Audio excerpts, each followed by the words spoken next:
guys, kembali lagi bersama saya Rosni Bandut.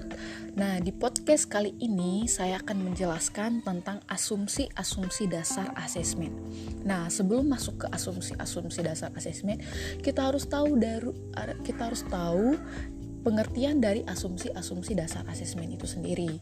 Nah, seperti yang teman-teman tahu kan, kalau asumsi itu lebih kepada pendapat, kemudian pikiran seseorang terhadap sesuatu. Sedangkan kalau asesmen itu lebih kepada penilaian, kemudian evaluasi terhadap peserta didik. Nah, asesmen ini adalah alat untuk mengukur tingkat perkembangan anak. Nah, di akhir semester nanti guru akan menilai dari aspek-aspek perkembangan yang telah dilakukan oleh guru selama 1 semester sebelumnya. Nah, sebelum masuk asumsi dasar asesmen itu, saya akan menjelaskan beberapa asumsi-asumsi mengenai peserta didik dan juga ada baiknya kita memahami asumsi-asumsi dasar yang akan melandasinya. Nah, di sini ada 4, yaitu asumsi yang berkaitan dengan pendidikan anak usia dini, lalu belajar, pengetahuan, dan pembelajaran. Jadi teman-teman, ada 4 asumsi yang akan saya jelaskan dalam podcast ini. Stay tune ya teman-teman. Oke, kita langsung ke topik pertama, yaitu adalah asumsi mengenai pendidikan anak usia dini. Nah, pendidik di sini yang juga penilai dalam merencanakan atau melaksanakan sesuatu harus mengevaluasi tugas-tugas anak didiknya, berpegang kepada beberapa asumsi. Yang pertama adalah anak harus memiliki kebutuhan bawaan lahir untuk selalu ingin tahu.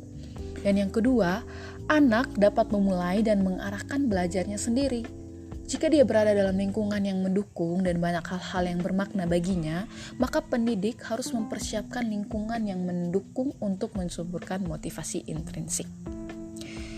Dan yang ketiga adalah ketika anak berinteraksi dengan lingkungannya atau dengan sesamanya, maka ia akan melakukan semuanya dengan membentuk suatu pengetahuan di dalam proses interaksinya. Oleh karena itu, pendidik harus dapat menjadi rekan belajar ya.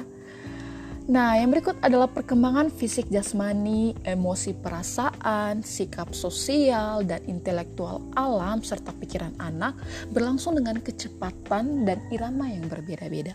Itu adalah asumsi tentang pendidikan anak usia dini ya guys. Dan yang kedua adalah asumsi mengenai belajar anak. Nah, bagi anak sendiri, proses belajar itu berlangsung dari hal-hal yang konkret ke hal-hal yang abstrak.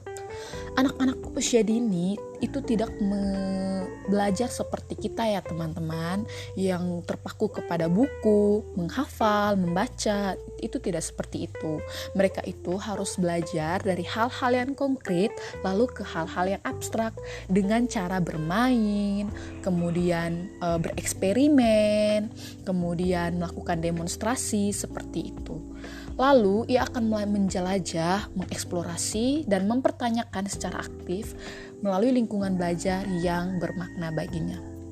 Nah, berikut daya pikir anak ikut terlibat. Oleh karena itu, dalam bermain dan berkegiatan lainnya, guru harus dapat memberikan peluang kepada anak untuk mengambil keputusannya sendiri.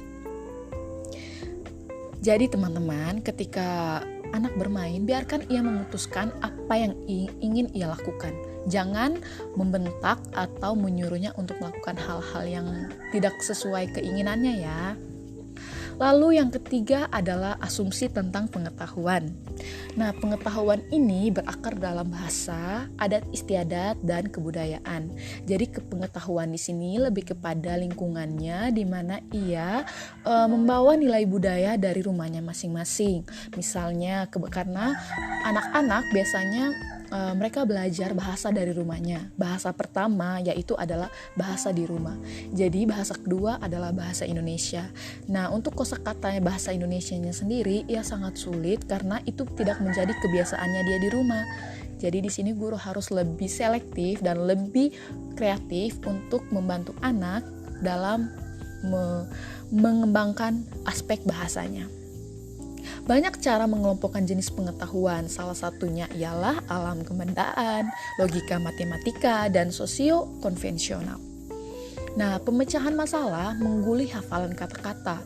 Seperti pengetahuan dengan hafalan akan lebih cepat lupa dan tidak bertahan lama daripada pengetahuan cara pemecahan masalah. Nah, jadi teman-teman, ketika anak disuruh untuk menghafal, ia sangat sulit karena kenapa?